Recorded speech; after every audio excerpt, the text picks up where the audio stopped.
ওই যে এক মাওলানা যে আমাকে বিয়ে করার যে পাগল হয়ে গেছে, এক মাওলানা, উনিও না অরিজিনাল ফেসবুক আইডি থেকে আমাকে প্রতিনিয়ত মেসেজ দেয়, আমি আপনাকে বিয়ে করতে চাই, আপনি আপনার হাজবেন্ডকে ছেড়ে আসেন, আপনি আপনার বাচ্চাদেরকে ছেড়ে আসেন, হ্যাং করেন ত্যাং করেন, আমাকে রেগুলার মেসেজ দেয়।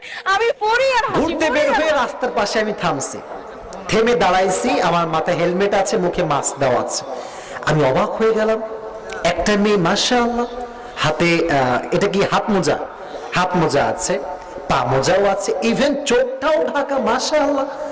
কিন্তু অবাক করার বিষয়, ওই একটা মেয়ে মাঝে মাঝে আমি চিন্তা করি যে আমি যদি এটা দিয়ে কন্টেন্ট বানাই, পুরো কন্টেন্ট ভাইরাল হয়ে যাবে, কিন্তু আমি এটাও চিন্তা করি যে থাক, ওই মাওলানা লাইফ নষ্ট হয়ে যাবে, এই কারণে আর কি এই কাজটা করি।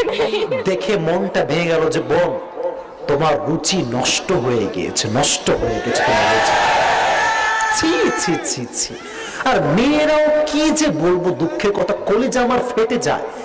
কিছু কিছু মেয়ে আছে দিনদার ছেলে পছন্দ করে না, পাঁচ ওয়াক্ত নামাজি পছন্দ করে না, দাড়িওয়ালা পছন্দ না করলে কিছু কিছু মেয়ে গাঁজাখোরকে খুব বেশি পছন্দ করে। এরকম মেয়ে বাংলাদেশে আছে না যুবক ভাইরা আমার? আমার বোনেরা, দিনদার যুবককে বিয়ে না করলে কপালের সুখ কিন্তু কোনটা আপনি খুঁজে পাবেন না, চিল্লাই কোন ঠিক না। মানুষ দিবেই, বাট এগুলো তো আসলে তোয়াক্কা করলে চলবে না, বা এগুলো খেয়াল করলেও চলবে না। কি বলে প্রপোজ করছে বিয়ে লেখে কি যে আমি শুধু তোমাকে চাই, আমি তোমাকে বিয়ে করতে চাই, আমি তোমাকে অনেক ভালোবাসি, এই সে ব্লা ব্লা হাবিজাবি কথাবার্তা বলে। কি বলেছিল? আমি কোনো রিপ্লাই দেইনি।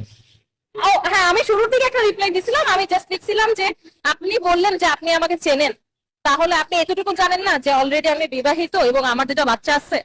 এরপরও দেখি সে র্যান্ডমলি মেসেজ দিয়ে যায়, তারপর থেকে আমি আর কখনো তাকে রিপ্লাই দিইনি। আমার একটাই রিপ্লাই দেওয়া, প্রপোজ করেছে?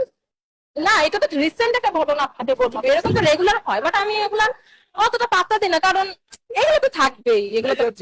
ক্যামেরা আছে? ও হাসে, আমি জানি না ও জেলাস হয় নাকি না, এটা ওরা জিজ্ঞেস করেন, ও হাসে। ও হাসে, ও কিছু বলে না।